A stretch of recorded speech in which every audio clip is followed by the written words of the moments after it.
La reconnaissance par la France de la souveraineté marocaine sur le Sahara en octobre avait déjà abîmé profondément la relation algéro-française.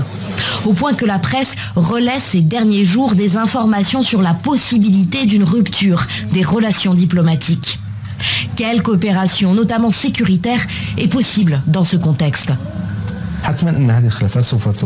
Il est clair que cette crise va influer sur la vision des deux pays, sur des dossiers stratégiques régionaux, comme la situation au Sahel, qui était l'un des dossiers sur lesquels l'Algérie et la France coopéraient. À l'époque, on avait besoin de l'Algérie dans nos opérations militaires à répétition dans le Sahel. Or, il se trouve que nous avons été littéralement expulsés du Sahel, et du coup, on a peut-être moins besoin de la coopération de l'Algérie sur les frontières nord du Mali. En plus, la France, comme chacun sait aussi, l'armée française s'est fait virer de l'ensemble des pays du Sahel. Et donc les relations avec l'Algérie aussi avaient changé par rapport au Mali, par rapport à ce qui se passait dans la région. On cesse ces derniers jours de parler des tensions entre Paris et Alger. Vous avez choisi de nous présenter cette semaine la réalité du pouvoir algérien. Oui, je vais vous parler du pouvoir algérien. De quelle défaillance vous voulez parler exactement ? L'appellation officielle de l'État algérien, c'est République algérienne démocratique et populaire. Ainsi, ce pouvoir prétend donc incarner une démocratie ou à tout le moins une forme de démocratie. Voyons de plus près. Qu'est-ce qu'une démocratie ? C'est le respect d'un certain nombre de critères. Je vais en citer quelques-uns. Les élections sont-elles totalement libres en Algérie ? Non. La manipulation des résultats, la fraude et la mobilisation des moyens de l'État pour un seul candidat, celui du système, sont une réalité connue de tous. C'est très difficile parce que il faut bien comprendre qu'on ne s'adresse pas à un pays tel que l'Espagne, l'Italie ou même les États-Unis. C'est un pays autoritaire, un pays fermé, un pays qui n'a pas développé son tourisme, contrairement au Maroc et à la Tunisie qui auraient pu le faire. Et c'est un pays où toute une jeunesse fuit vraiment ce pays-là. Les médecins qui viennent, beaucoup, ce sont des médecins qui n'arrivent pas, ils vous racontent, il faut les écouter, qui ne peuvent pas exercer dans de bonnes conditions en Algérie. Et ça, il faut pouvoir vraiment l'entendre parce que, quelque part, les premiers perdants de ce régime algérien, mais c'est les Algériens eux-mêmes. C'est les Algériens eux-mêmes. Les citoyens algériens sont-ils égaux, tous, devant la loi ? La réponse est non. La justice algérienne est aux ordres d'un pouvoir inique qui peut emprisonner au mépris de la loi, y compris des innocents, et qui peut aussi libérer des coupables, toujours au mépris de la loi. Vous êtes ancien ministre, membre honoraire du Parlement et président du think tank Les Chantiers de la Liberté. Merci d'être avec nous ce matin pour cette rentrée de la matinale. Bonjour Monsieur le Ministre, merci d'avoir accepté notre invitation. Quels sont pour vous ces moyens dont parle Retailleau qui ne veut pas nommer expressément ? D'abord, il a raison quand il dit que l'Algérie est en train de franchir un cap, c'est évident. Et c'est directement lié à l'affaire du Sahara occidental et à la décision du président de la République de, en réalité, choisir le Maroc plutôt que l'Algérie. Donc on a affaire à un changement de niveau dans une relation qui de toute façon est mauvaise avec l'Algérie, puisque le fonds de commerce, mais ça on a mis du temps à le reconnaître en France, tout ce qui ne va pas en Algérie, c'est à la cause des Français. Une fois qu'on a compris ça, on comprend qu'il n'y a pas vraiment d'amélioration possible à un moment ou à un autre, mais on a mis du temps en France à comprendre ça. Alors qu'est-ce qu'ils font ? Ils prennent une partie de leur jeunesse qu'ils ne peuvent pas employer, ils l'envoient en France. Donc nous, on gère plusieurs millions d'Algériens en France. Eux restent au pouvoir, profitent de la manne gazière, pétrolière, et ça ne change pas depuis l'indépendance. On assiste à c'est un régime kleptocrate. Le pouvoir politique est-il influencé par l'armée ? Oui, bien évidemment. L'armée algérienne a dirigé le pays durant plusieurs années et même si elle donne qu'une impression d'avoir fait un pas de côté, elle continue en réalité d'influencer le jeu politique et de peser sur celui-ci. Cette crise diplomatique avec le bain de foule du jeune président Macron en 2017 dans les rues d'Alger. En 2022, le président Tebboune se félicitait même d'un rapprochement avec la France. Un rapprochement qui n'aurait pas été possible si il n'y avait pas la personnalité même du président Macron. qu'Emmanuel Macron a depuis contrarié la présidence algérienne. En octobre, lors d'un voyage à Rabat, il a réaffirmé la souveraineté marocaine sur le Sahara. Et lundi dernier, Emmanuel Macron a condamné l'arrestation de l'écrivain franco-algérien Boualem Sansal. L'Algérie que nous aimons tant entre dans une histoire qui la déshonore. Il est détenu de manière totalement arbitraire. Est-ce qu'on a bien fait de reconnaître le Sahara occidental? Parce que pour vous, c'est une bonne décision. Parce que Boualem Sansal, c'est cette décision-là, c'est parce qu'il a parlé de ça suite à la décision de la France de reconnaissance du Sahara occidental que l'Algérie s'est saisie de son dossier et a voulu en faire justement impuni. Oui, c'est cela et puis d'autres choses. Ils ont trouvé des prétextes. Bien sûr.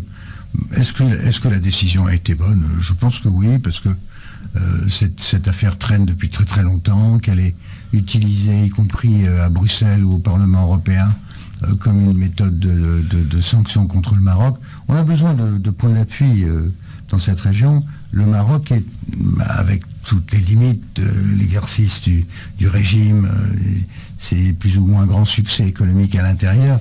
C'est un pays qui quand même occupe un rôle très important dans le continent africain, se développe.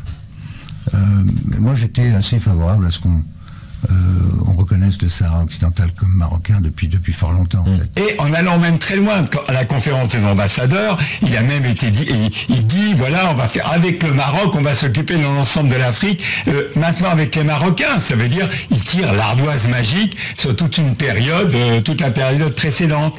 Et je pense que c'est ça qui est difficile, parce qu'effectivement, comme ça a été dit, tout passe sauf le passé. Et donc, c'est vrai, on est dans un domaine, et encore une fois, pour les Algériens, l'éléphant dans la pièce, c'est le Sahara occidental. Alors moi j'ai posé la question avant cette émission, lorsqu'on m'a proposé de débattre avec vous de cette relation France-Algérie, à des Algériens en leur demandant pourquoi les Français ne sont pas plus présents sur le plan économique en Algérie. La question qui m'a été, la réponse qui m'a été faite, c'est les Français veulent exporter de France des produits, mais ne veulent pas produire en Algérie.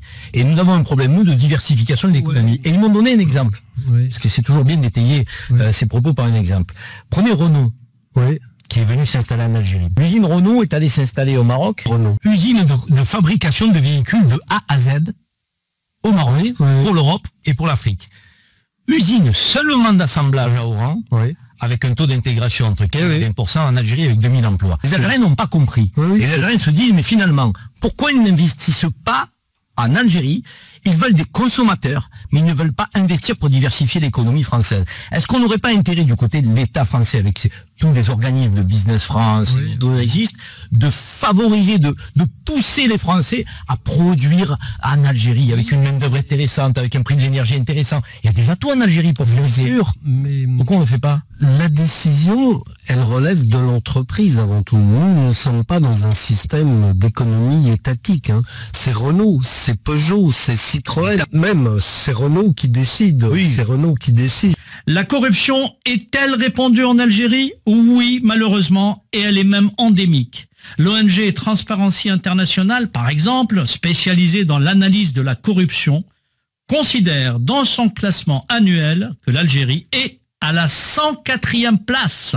Qui réprime en plus ceux qui osent se révolter. On se souvient des 200 000 morts de la guerre civile quand même, ou de l'échec du mouvement du Irak. Donc ce pays est absolument immobilisé, se nourrit de la haine de la France, nourrit le régime comme ça. Alors là, il y a un changement de niveau, un changement de degré, parce que nous avons choisi de reconnaître la souveraineté marocaine sur le Sahara occidental. À partir de là, on voit monter une pression très forte à l'intérieur de la communauté algérienne de France, français, algériens, franco-algériens ou pas. Et cette affaire, elle ne peut pas ne pas être coordonnée. Il y a eu un mot d'ordre qui fait que tout un tas de gens appellent à des violences, des viols, la haine, etc. dans le pays. Donc il faut réagir. Le refus d'admettre quelqu'un qui défend le régime algérien, mais qui a commis des choses en France. Après, c'est-elle libre en Algérie? La réponse est non. Malheureusement, là aussi, les journalistes ou intellectuels algériens qui critiquent le régime sont souvent emprisonnés arbitrairement et condamnés parfois à de lourdes peines. En fait, l'éléphant dans la pièce, hein, ça a été dit, c'est quand même l'affaire du Sahara occidental. Le tournant, ça a été quand la France a vu que finalement, que ces autres Européens, les Espagnols, les Allemands, faisaient du business maintenant au Maroc parce qu'ils reconnaissaient le Sahara occidental. À ce moment-là, ça a été vraiment le chaud-froid. Ça veut dire à ce moment-là, Emmanuel Macron est passé complètement dans un... Y a-t-il une alternance possible en Algérie?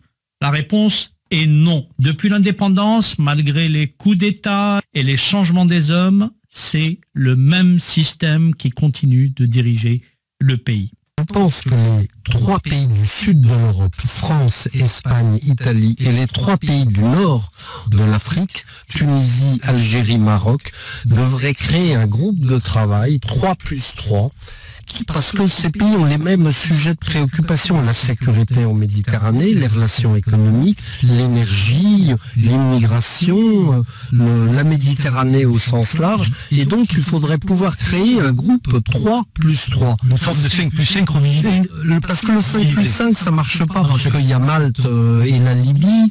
Pour la Méditerranée c'était trop large. Voilà, on a essayé l'UPM mais c'est trop large, et puis il y avait les problèmes Syrie à l'époque, Israël, bon c'était compliqué. Donc je trouve qu'un 3+3 serait quelque chose d'utile, parce qu'encore une fois les 3 pays du sud et les 3 pays du nord de l'Afrique ont des sujets en commun. Ça permettrait de sortir de ce tête-à-tête. Ce que ferait Marine Le Pen si elle était présidente de la République, c'est qu'il n'y aurait plus un seul centime d'aide au développement pour l'Algérie. C'est 140 millions d'euros 138 millions. 140 millions d'euros par an. Ben oui, mais c'est de l'argent qui va en Algérie. Je pense que cet argent serait beaucoup plus utile à Mayotte pour aider nos compatriotes dans la détresse plutôt qu'à aider un gouvernement. Moi j'irais même plus loin. Pour les Franco-Algériens qui se livrent à ce genre d'appel à la haine en France, il faut entamer des mesures de déchéance de nationalité, doublées d'une expulsion. Ils n'ont rien à faire sur le territoire français. C'est pour ça que je pense qu'il faut avoir une position très dure et arrêter de tourner autour du pot.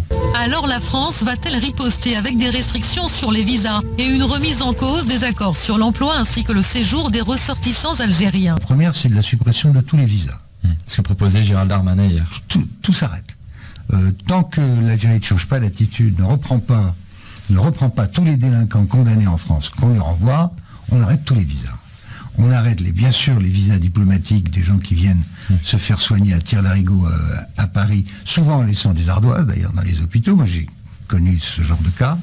Plus un seul centime, plus un seul visa. Zéro visa. Mais vous savez plus que un ça seul a pas marché, Algérien. ça. Mais bien sûr que si. La France accorde 200 000 visas à des Algériens en 2023, c'est 2 fois moins. Il n'y a jamais eu de suspension, il n'y a jamais eu de langage de fermeté, jamais de suspension. Mais là, c'est pas un langage de fermeté. Plus aucun Algérien ne doit être accueilli sur le sol de France tant qu'ils ne reprennent pas leur brebis galeuse. Antoine Gazer, est-ce qu'on rentre justement dans un rapport de force peut-être plus important maintenant qu'au moment où justement on parlait de dialogue avec la France parlait de dialogue avec l'Algérie sur la question mémorielle? C'est les lunettes d'Emmanuel Macron, c'est les lunettes du business.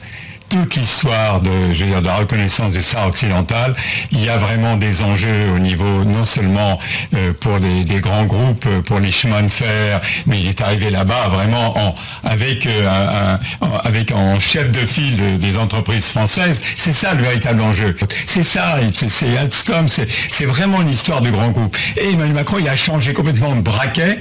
Ça veut dire il a passé l'ardoise magique sur toute la période historique, les relations franco-algériennes. Il y a eu vraiment une espèce de chaud-froid sur le Maroc, qui est l'histoire de business. Le Maroc, ce qui, à mon avis, est pas très élégant, et croire que les Marocains vont pas jouer leur propre carte et qu'ont besoin de la France pour aller ailleurs en Afrique subsaharienne, c'est une erreur. Il faut savoir aussi que les Marocains en ce moment sont en train de proposer au Mali, au Burkina, au Niger, tous les pays sahéliens qui ont viré l'armée française, ils sont en train de leur proposer une sortie sur l'Atlantique par le territoire marocain. Donc il y a des enjeux géostratégiques qui font que les Algériens sont fous, furieux, parce qu'au niveau géopolitique, ils sont aussi, c'est pas simplement entre l'Algérie et la France, c'est pour ça que vraiment l'éléphant dans la pièce, c'est vraiment l'histoire du Sahara occidental, parce que ça change toute la géopolitique de toute la région. En somme, en termes de démocratie, l'Algérie, cette très donneuse de leçons, est classée, tenez-vous bien, 110e sur un peu plus de 160 pays. Bon, elle est loin de l'Afghanistan des talibans, avec un petit indice de 3,6. et est considéré comme un régime autoritaire. Et avec tout ça, ce régime algérien, celui de Tebboune, se permet de montrer une incroyable condescendance. Et je vais finir par un point, un brin d'ironie quand même dans ce monde de brutes. Car les Algériens sont complotistes. Et je vais leur dire une chose. Je tiens à vous avouer que cette chronique a été écrite en vérité par la sioniste Elsa Parienté, ici présente, commandée par mon ami Benyamin Netanyahou, le Premier ministre israélien, et financée par le roi du Maroc, bien sûr, Mohamed VI. Alors, les hommes avec un Z, il vous faut inventer d'autres théories désormais, parce qu'en vérité, votre discours éculé ne tient plus la route. À très bientôt.